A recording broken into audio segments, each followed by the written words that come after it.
Bismillahirrahmanirrahim. Assalamualaikum warahmatullahi wabarakatuh. Waalaikumsalam warahmatullahi Alhamdulillahirabbil alamin. Assalatu wassalamu ala asrofil anbiya'i wal mursalin wa ala alihi washabihi rasulillahi ajmain amma ba'du. Baik, kenalkan kami dari kelompok 3 mata kuliah PPDP akan mencoba mempresentasikan hasil tugas kelompok kami, yaitu mengenai modifikasi modul ajar, yang dimana pada kali ini kami akan mencoba melihat modul ajar pamong kami di tempat PLK, itu di SMA Negeri 2 Padang, dan kami akan mencoba membandingkannya apakah sesuai dengan standar kurikulum merdeka atau belum, dan bagaimana aplikasinya di kelas. Dan sebelum itu, kami mengucapkan terima kasih kepada dosen pengampu mata kuliah ini, yaitu Ibu Hera, dan juga terima kasih kepada teman-teman Rombel 1 mata kuliah PPDP, dan juga perkenalkan kami dari kelompok 3 ada 6 orang anggota. Yang pertama saya sendiri, Ilham Ghazali, yang kedua ada Miftah, yang ketiga ada Rani, yang keempat ada Zikri, yang kelima ada Feldisa, yang keenam ada Novia. Baik, langsung saja ke topik pertama, yaitu informasi umum identitas dan profil pelajar Pancasila yang akan disampaikan oleh Saudari Novia. Kepada Novia dipersilahkan. Baik, Assalamualaikum warahmatullahi wabarakatuh. Di sini saya akan menyampaikan hasil modifikasi modul ajar yang dari Pamong dengan menyampaikan hasil modifikasi yang kami lakukan dari kelompok 3 mengenai informasi umum, yakni di bagian identitas modul, kompetensi awal, dan juga profil pelajar Pancasila, di mana pada modul ajar yang diberikan oleh Pamong itu terdapat di bagian identitas modul itu menyajikan materi. Nah, sedangkan yang kami modifikasi itu materi kami masukkan ke bagian kompetensi awal. Kompetensi awal itu ada di bagian setelah identitas modul. Nah, di sini dapat kita lihat bagian kompetensi awal itu peserta didik mampu mendeskripsikan pengantar ilmu sejarah serta hubungannya dengan manusia, ruang, dan waktu. Sedangkan pada modul Pamong itu materinya ditempatkan pada identitas awal yang ada sebelum kompetensi awal ini. Nah, sebenarnya itu tidak jadi masalah, cuman kami lebih menyamakan dengan kebutuhan pada kurikulum merdeka ini, sehingga materi dimasukkan bagian kompetensi awal yang harus dicapai oleh peserta didik. Selanjutnya profil pelajar Pancasila. Nah, pada profil pelajar Pancasila ini tidak ada yang harus dimodifikasi, baik itu dari yang diberikan Pamong ataupun yang modul yang kami kembangkan sendiri. Di sini sama-sama kita ketahui bahwa profil pelajar Pancasila ini merupakan karakter yang harus dimiliki peserta didik yang diharapkan dapat berkembang setelah pembelajaran dilakukan. Nah, itulah yang dapat saya jelaskan. Terima kasih kepada Saudari Novia. Selanjutnya materi mengenai Sapras, model dan metode yang akan disampaikan oleh Saudari Yani. Kepada Saudari Yani. Assalamualaikum warahmatullahi wabarakatuh. Baik, di sini saya akan menjelaskan hasil modifikasi modul dari Pamong yang telah kami buat. Pertama, saya akan menjelaskan mengenai sarana dan prasarana. Pada sarana di sini kami tidak ada memodifikasinya, yaitu sama saja dengan modul yang telah Pamong buat, yaitu sarana yang digunakan pada proses belajar mengajar dapat berbentuk digital atau non-digital yang berupa buku, paket, e-book, portal pembelajaran, tautan, edukasi di internet, surat kabar, majalah, ataupun televisi. Sedangkan untuk prasarananya, di sini pada modul ajar Pamong, pada perangkat kerasnya dia menggunakan PC, laptop, smartphone, tablet, dan speaker. Sedangkan pada modifikasi kami, perangkat kerasnya menggunakan sama saja dengan yang telah Pamong buat, tidak ada perubahan. Untuk perangkat lunaknya, Pamong menggunakan aplikasi pembelajaran berupa WhatsApp, Zoom, Google Classroom, media sosialnya berupa YouTube, Instagram, dan lain-lainnya. Sedangkan hasil modifikasi kami sebenarnya tidak jauh berbeda, hanya saja kami tidak menggunakan Classroom, dan kami menambahkan media berupa Canva, Quizzes, Kahoot, dan video pembelajaran. Baik, saya akan menjelaskan mengenai target peserta didiknya. Di sini tidak ada modifikasi yang telah kami buat. Kami sama saja dengan modul yang telah Pamong buat, yaitu peserta didik reguler atau tipikal umum tidak ada kesulitan dalam mencerna dan memahami materi. Kemudian yang kedua, peserta didik dengan kesulitan belajar memiliki gaya belajar yang terbatas, misalnya hanya dengan audio saja, memiliki kesulitan dengan bahasa dan pemahaman materi ajar. Kurang percaya diri, kesulitan berkonsentrasi jangka panjang. Kemudian yang terakhir, peserta didik dengan pencapaian tinggi, mencerna dan memahami dengan cepat, mampu mencapai keterampilan berpikir tinggi atau HOTS dengan memiliki keterampilan memimpin. Kemudian yang terakhir yang saya akan jelaskan mengenai perbedaan modul dan metode. Untuk model yang Pamong gunakan yaitu model pembelajaran yang digunakan problem based learning atau PBL. Sedangkan kami menggunakan model pembelajaran yang digunakan project based learning atau PJBL. Kemudian untuk metodenya, untuk Pamong menggunakan registrasi penugasan, diskusi, tanya jawab, dan pemberian informasi.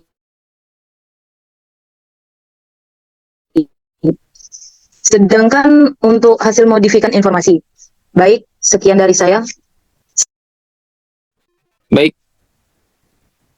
Berikutnya mengenai kriteria pencapaian tujuan pembelajaran yang akan disampaikan oleh Saudara Zikri.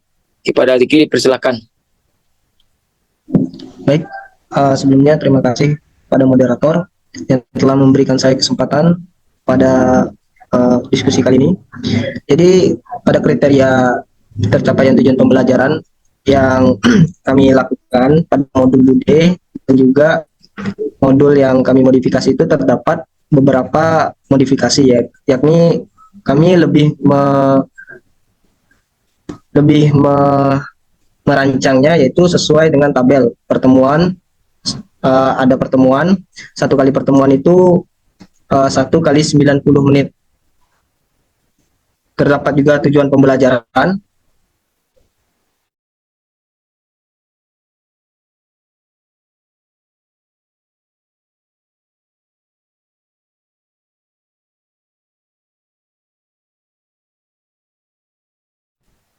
dan di tujuan pembelajaran itu ada 3 tujuan pembelajaran, itu adalah dari ruang dan waktu dalam sejarah.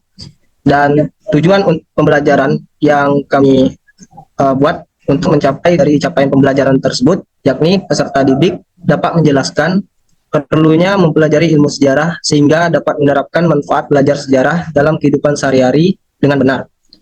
Yang kedua, peserta didik dapat menjelaskan tentang sejarah sebagai ilmu, peristiwa, kisah, dan seni dengan benar. Yang ketiga, peserta didik dapat mengidentifikasi manusia, ruang, dan waktu dalam sejarah dengan benar. Dan yang keempat, peserta didik dapat menjelaskan kehidupan manusia dalam perubahan dan keberlanjutan dengan benar. Dan yang terakhir, itu ada peserta didik dapat menerapkan cara berpikir diakronik dan sinkronik dalam karya sejarah dengan benar. Dari tujuan pembelajaran ini, untuk mencapai capaian pembelajaran, maka dilakukanlah tujuan pembelajaran tersebut yang kami modifikasi. Dan yang tabel ketiga itu ada asesmen, di mana asesmen ini dilakukan, pertama itu asesmen awal, yang mana dari asesmen awal ini dapat dilakukan dengan tanya jawab untuk mengecek sejauh mana pemahaman peserta didik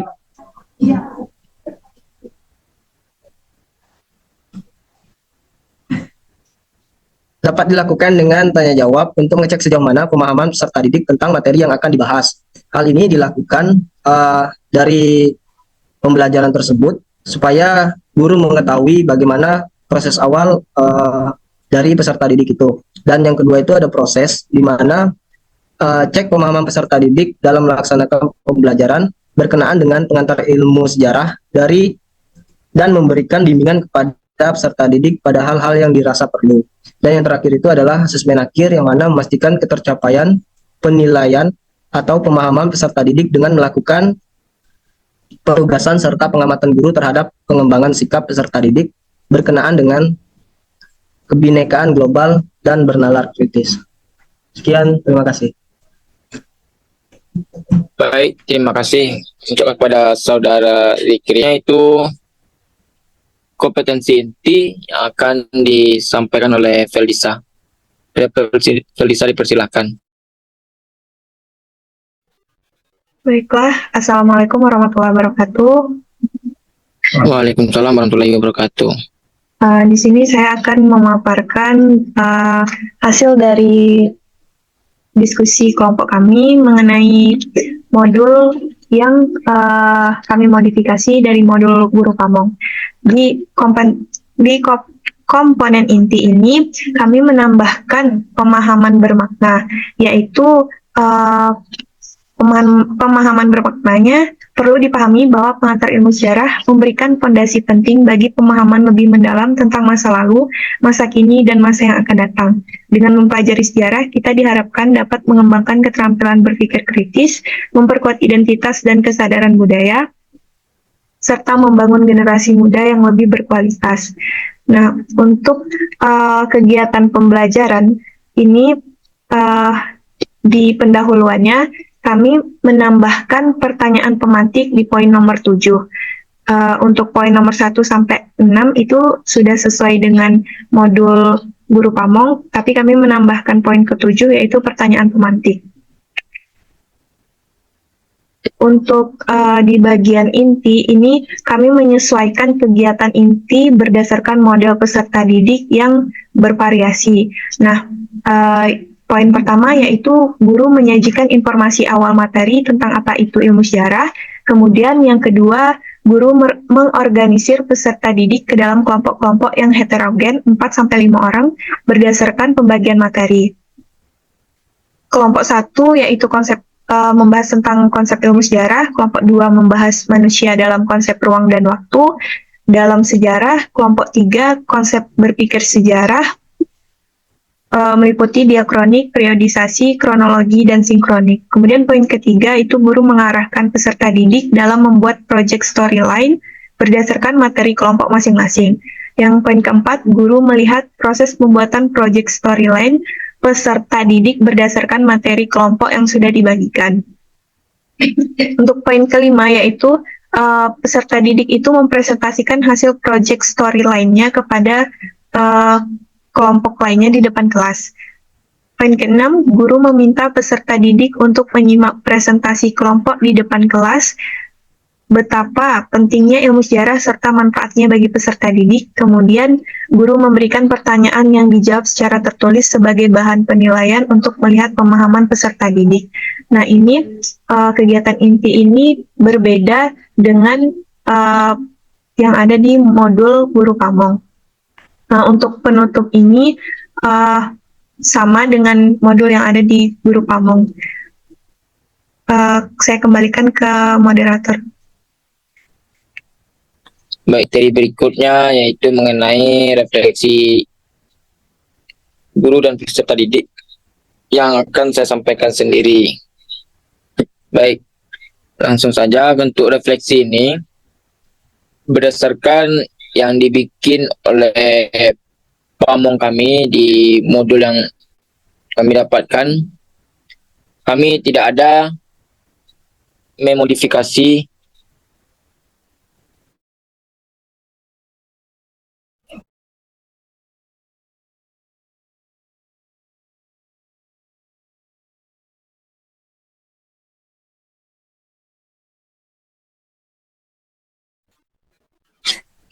untuk refleksi ini, kami tidak ada memodifikasi poin refleksi yang ada di modul pamong kami, karena kami melihat, merasa refleksi yang ada pada modul ini sudah sesuai dengan modul-modul yang ada pada kurikulum yang digunakan pada saat sekarang.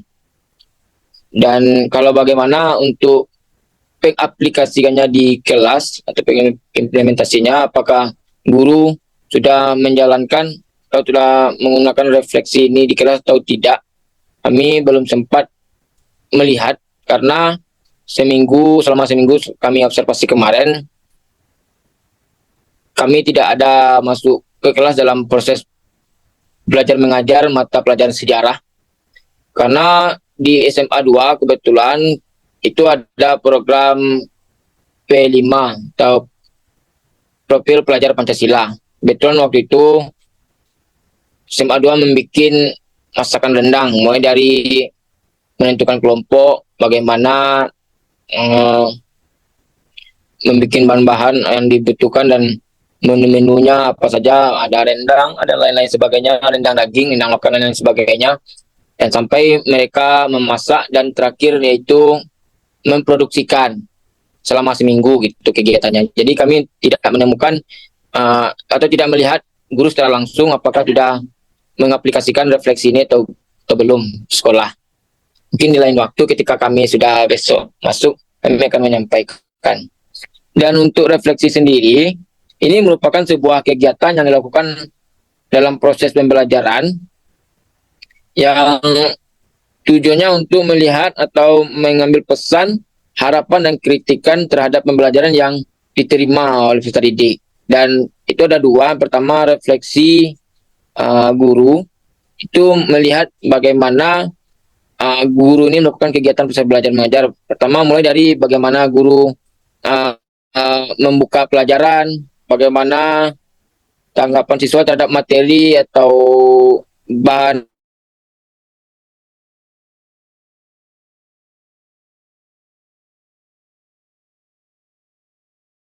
siswa atau tidak, dan bagaimana metode yang digunakan oleh guru. Jadi pertanyaan seperti itu akan ditanyakan oleh guru kepada peserta didik untuk menjadikan evaluasi terhadap guru tersebut untuk pertemuan berikutnya. Dan ada juga refleksi peserta didik, yaitu pertanyaan-pertanyaan yang menyangkut bagaimana apakah peserta didik itu sudah mendapatkan pemahaman sesuai dengan materi tersebut. Yang kedua, apakah pelajaran ini sudah diterima atau dikuasai, apakah sudah atau belum. Itu akan disampaikan oleh guru. Dan terakhir, bagaimana upaya peserta didik ini bisa mencapai atau bisa menguasai pembelajaran tersebut, apa yang membuat mereka merasa lebih mudah untuk menerima pelajarannya. Jadi seperti itulah yang akan pertanyaan-pertanyaan yang akan disampaikan oleh guru, baik secara lisan ataupun secara tertulis. Mungkin hanya itu. Terima kasih. Dan selanjutnya mengenai asesmen yang akan disampaikan oleh Miftah. Kepada Miftah dipersilahkan. Baik, terima kasih kepada moderator. Tentang asesmen, seperti yang dijelaskan oleh Saudara Zikri tadi, ada 3 model asesmen, yaitu asesmen diagnostik atau asesmen awal, yaitu dapat dilakukan dengan tanya jawab untuk mengecek sejauh mana pemahaman peserta didik tentang materi yang akan dibahas. Contohnya yang di dalam modifikasi modul tidak ada perbedaan dengan modifikasi pamong kami, yaitu dengan adanya LKPD serta kunci jawabannya. Untuk selanjutnya yaitu asesmen formatif atau asesmen proses, yaitu cek pemahaman peserta didik dalam melaksanakan pembelajaran berkenaan dengan pengantar ilmu sejarah dan memberikan bimbingan kepada peserta didik dan memberikan bimbingan kepada hal-hal yang dirasa tolong scroll.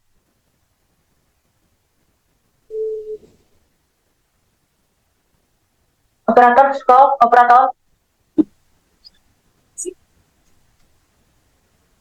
Nah, itu kunci jawaban itu berupa dari asesmen awal atau asesmen diagnostik. Untuk asesmen bentuk asesmen proses atau asesmen formatif yaitu tentang penilaian peserta didik. Tidak ada perbedaan dari modifikasi modul kami dan modifikasi kamu, yaitu penilaian diri dari bagian dari asesmen formatif, yaitu bagian pertanyaan seperti apakah kamu telah mengetahui pengertian dari sejarah dan sebagainya, serta penilaian pengetahuan, penilaian sikap, dan penilaian keterampilan, sehingga dan keterangan adanya skala atau skor. Yang terakhir yaitu asesmen sumatif, ada 3, yaitu ada 3 asesmen sumatif, yaitu asesmen sumatif akhir konten atau PH, asesmen sumatif tengah semester atau UTS, dan terakhir yaitu asesmen sumatif akhir semester atau UAS. Sekian, terima kasih. Baik, terima kasih kepada Saudari Miftah. Apakah ada tambahan yang lain?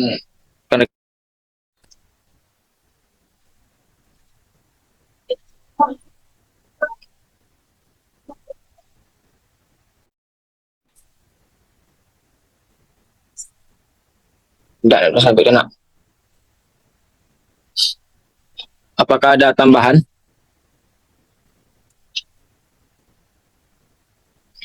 Oke, sepertinya tidak ada. Baik, mungkin itulah hasil presentasi dari kelompok kami mengenai modifikasi modul ajar. Kami dari kelompok 3 ucapkan terima kasih dan mohon maaf kalau ada kata-kata yang salah atau materi yang salah dari kami. Wabillahi taufiq hidayah. Wassalamualaikum warahmatullahi wabarakatuh.